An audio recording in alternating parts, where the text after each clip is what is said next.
O la primera pregunta es que nos cuentes un poquito de ti.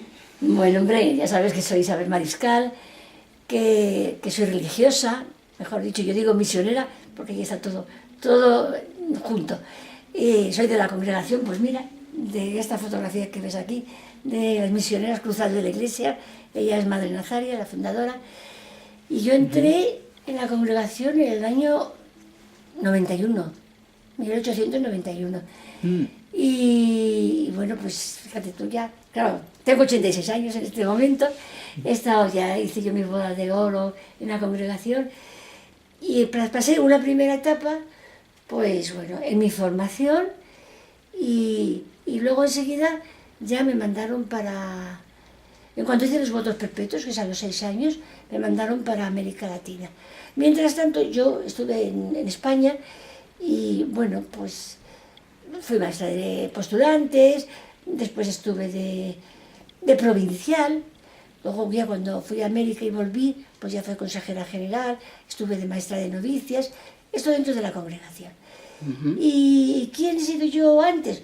Hombre, pues como mi afán era ser misionera, dar a conocer la palabra de Dios a la gente, pues yo me he formado justamente en lo que a mí me parecía que era lo más importante, que era en pedagogía, para tener unos métodos, unas formas de hacer.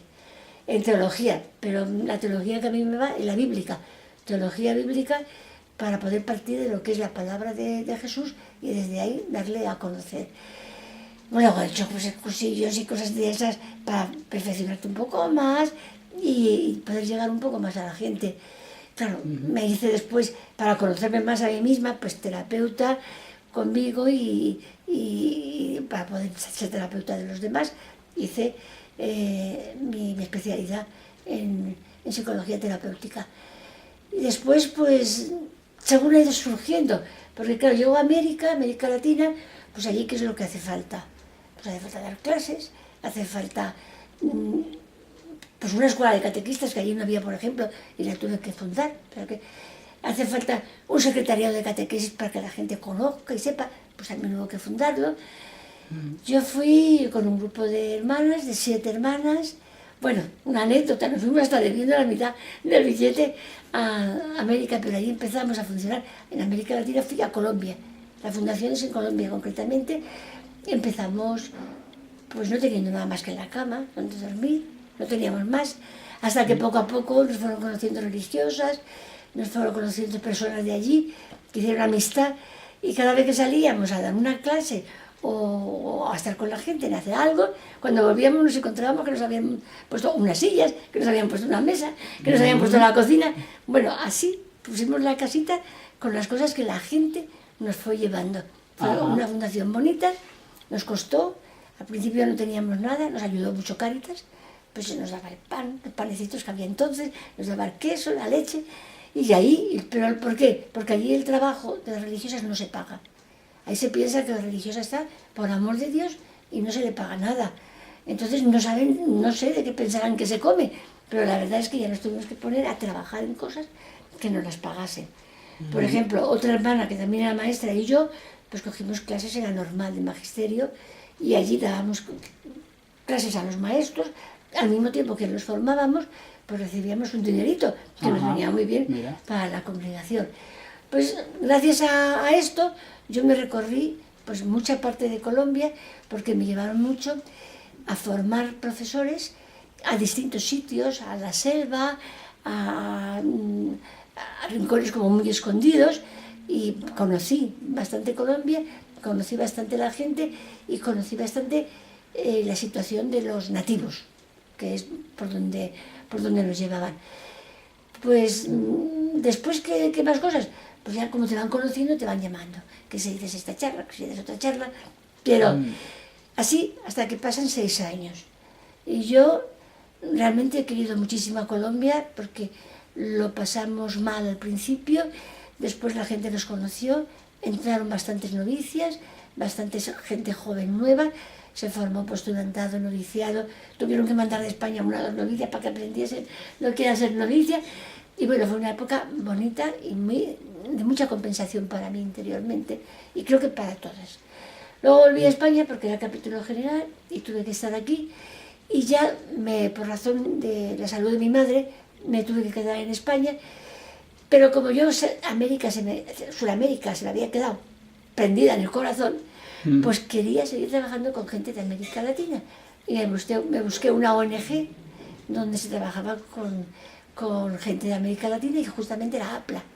Y ahí empecé a trabajar. ¿Cómo? Pues con lo que yo sabía hacer. Pues llevaba terapia con la gente, con lo que nos necesitaban, lo pedían. Pues fui una de las terapeutas que empecé allí este servicio. Después teníamos que hacer algo también. Estaba en un barrio porque era la época de acabado el concilio. Salimos de los conventos grandes, nos metimos en casas pequeñas y ya nos venimos a Luche a vivir en una casa que nos da la parroquia. Y desde aquí, ¿qué hay que hacer? Pues atender a los hijos de inmigrantes que están llegando y que no tienen colegios donde ir, y mucho menos las madres que van a trabajar no tienen dónde dejar a los pequeños. Entonces, pues nada, con el párroco se nos ocurre fundar una escuela de animación, de educación infantil. Y empezamos, pues, niños de 0 años a 6 años. Fue también una época muy bonita. Yo trabajé mucho con el Ministerio de Educación, porque en España fue la época del cambio educativo, donde empiezan todos los métodos activos, y llegó a ser una escuela infantil de las más importantes de España. Teníamos visitas, gente que venía a conocerla, y se formó un equipo muy bueno de profesores y se trabajó muy bien con aquella gente. Ahí estuve también como 6 años. Mientras tanto, en el seminario necesitaban una persona que diese unas clases de teología, de catequética, tal. Total, que no sé cómo, caí yo allí. Ajá. Y empecé a ser profesora del seminario, que bueno, eso me ayudaba también económicamente un poquito, aunque nos pagaban poco, no teníamos seguridad social, porque eso entonces no se estilaba, pero ayudaba a la comunidad.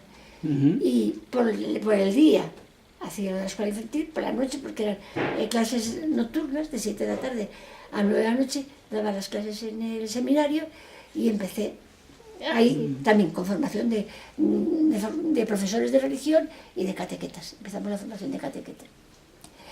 Y luego, pues bueno, siguen las cosas surgiendo, pero que surgen, que te van llamando, que te van buscando. Pues surge de repente, pues que Cáritas, pues empieza a tener una conexión con Cáritas, a trabajar con ellos.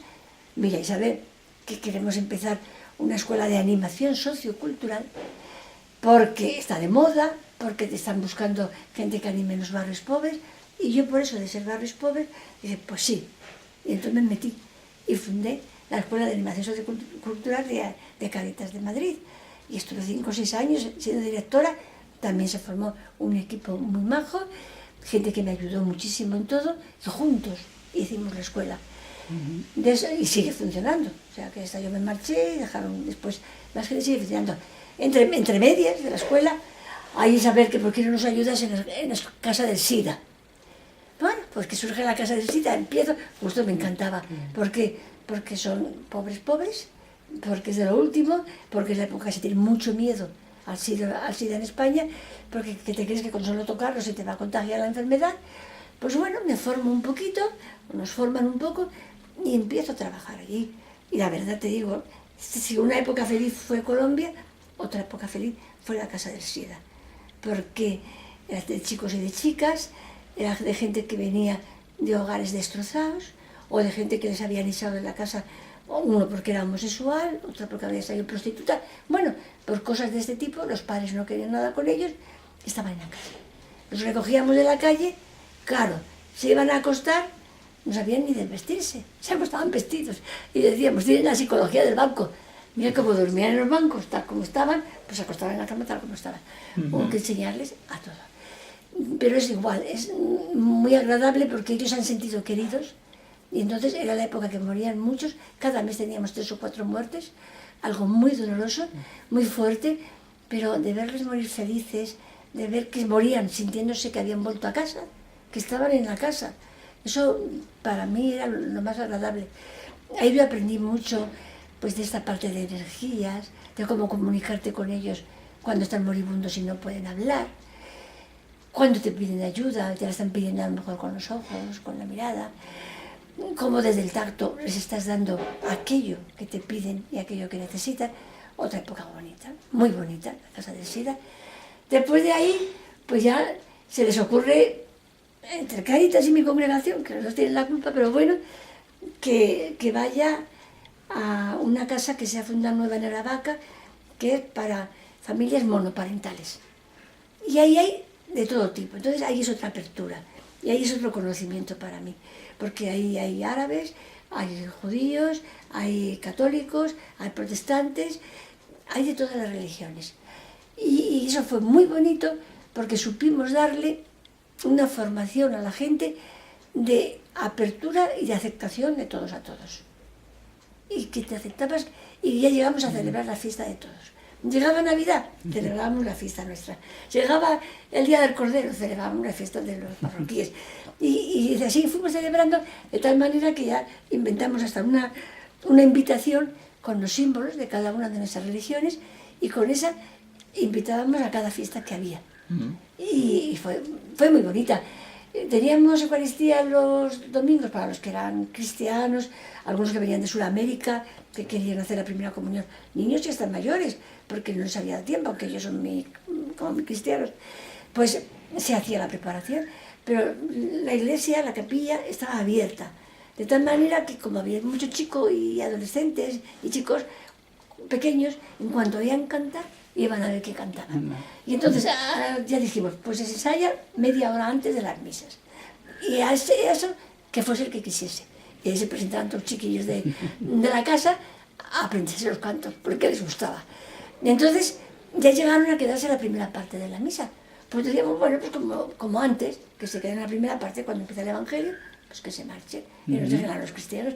Bueno, y así fue también una época bonita de intercambio de religiones, del Dios, y yo ahí llegué a entender una cosa muy importante, que el Dios de ellos y el Dios mío, que para mí mi Dios era el Padre de Jesús, era el mismo Dios. Era un Dios universal, que a todos nos cobija, que a todos nos quiere, y que estaba con todos, porque yo hablé con algunas de aquellas mujeres, madres de estos hijos, que habían sufrido tanto de malos tratos, de pobreza, de enfermedades, y tenían fe en su Dios. Y yo entendí que su Dios y mi Dios coincidían en algo. Y ahí me abrí a lo interconfesional y a las energías universales. Bueno, pues ya a partir de esto y de todas las demás experiencias que yo teniendo, pues un día me encuentro que en Apla, donde sigo otra vez trabajando, pues que viene un chico joven que es maestro de Reiki, que quiere dar Reiki. Y bueno, y aquí esto como casa. Pues sí, con las energías va a casar. Hace falta energías positivas, hace falta que todos nos carguemos, hace falta que nos quitemos los estrés. Bueno, pues sí, Ricardo, venga, vente. Y Ricardo empezó a dar una clase de Reiki allí en Apla. Y bueno, yo conocía la energía universal, había hecho cursos de eso, pero el Reiki pues le conocía, pero no había entrado.